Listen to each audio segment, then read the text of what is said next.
Welcome to season 2 of finance के फंडे।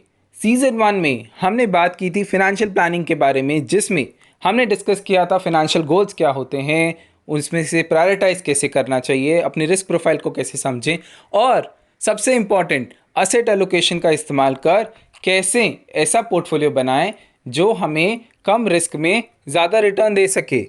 Season 2 में हम बात करेंगे फिक्स्ड इनकम इन्वेस्टिंग की। तो चलिए शुरुआत करते हैं शुरू से। आज के डिस्कशन के लिए हम XYZ प्राइवेट लिमिटेड कंपनी का एग्जाम्पल लेंगे। ये कंपनी एक टॉय मैन्युफैक्चरर है। खिलौनों की बढ़ती हुई डिमांड को देखकर कंपनी चाहती है कि वो एक नया फैक्ट्री सेटअप कर सके टॉयज बनाने के लिए। इस फैक्ट्री को सेटअप करने के लिए कंपनी को 500 करोड़ की ज़रूरत है। ये 500 करोड़ कंपनी या तो इक्विटी से रेज कर सकती है या डेट से रेज कर सकती है। अगर कंपनी ये इक्विटी के थ्रू रेज करना चाहे तो उसको नए शेयर्स इशू करने पड़ेंगे। इससे नए शेयर होल्डर आ जाएंगे और जो पुराने शेयर होल्डर्स हैं उनका फ्यूचर प्रॉफिट में हिस्सा कम हो जाएगा। हो सकता है वो इससे नाखुश हों। ऐसे समय पे कंपनी डेट की तरफ देखती है।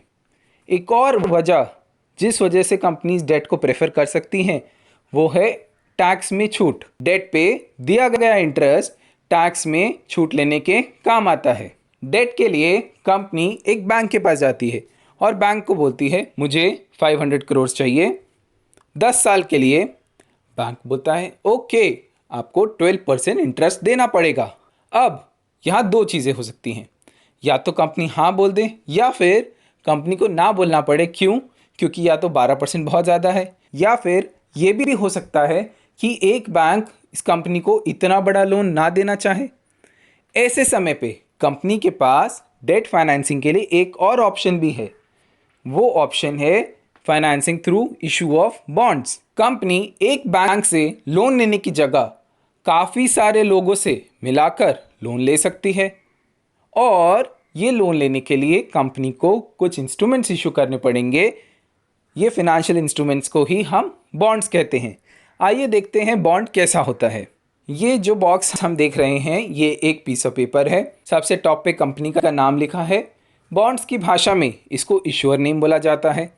दूसरा 50 करोड़ लिखा है, इसको हम फेस वैल्यू बोलते हैं, यानी कि ये बॉन्ड के बदले में कंपनी को 50 करोड़ मिलेंगे। थर्ड लिखा है 10 ईयर्स, ये है मेच्योरिटी पीरियड, कितने समय के लिए कंपनी ये लोन ले रही है। फोर्थ लिखा है 10%, जिसे हम इंटरेस्ट रेट कहते हैं, यानी कि कंपनी कितना इंटरेस्ट देगी उस अमाउंट पे जो वो बोरो कर रही है।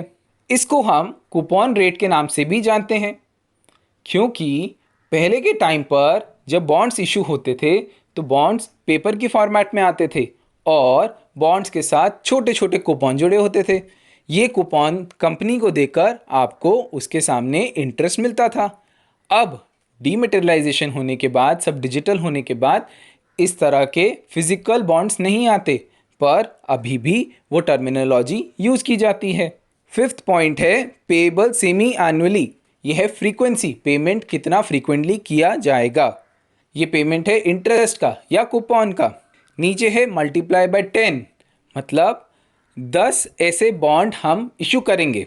50 करोड़ के 10 बॉन्ड इशू करने से टोटल कंपनी को 500 करोड़ मिलेंगे। ये जो 500 करोड़ है इसको हम बोलते हैं इशू साइज। इस तरह से बॉन्ड के मेन फीचर्स हमने कवर किए। अब समझते हैं बॉन्ड से कैश फ्लो कैसे आता है। ये जो बॉन्ड है इसमें हमने पढ़ा था सेमी एनुअली कैश फ्लो आएगा, यानी कि 6 महीने बाद हमें पहला कूपन पेमेंट मिलेगा। वो कूपन कितना होगा? 50 करोड़ पे 10% के हिसाब से 5 करोड़ साल का। लेकिन क्योंकि ये सेमी एनुअल है, यानी कि साल में 2 बार है, तो हम 5 करोड़ को भी 2 पार्ट में डिवाइड करेंगे, यानी कि हर इंटरेस्ट पेमेंट की डेट पर कंपनी 2.5 करोड़ का इंटरेस्ट पेमेंट करेगी। 6 मंथ पे, 1 ईयर पे, 1.5 ईयर्स पे, 2 ईयर्स पे। कब तक? 10th ईयर तक। जब 10th ईयर आएगा तब हमें ये इंटरेस्ट भी मिलेगा और जो हमने 50 करोड़ कंपनी को एक बॉन्ड के बदले दिया था वो भी वापस मिलेगा। ये होगा हमारा 10 साल का कैश फ्लो। आज की वीडियो में बस इतना ही।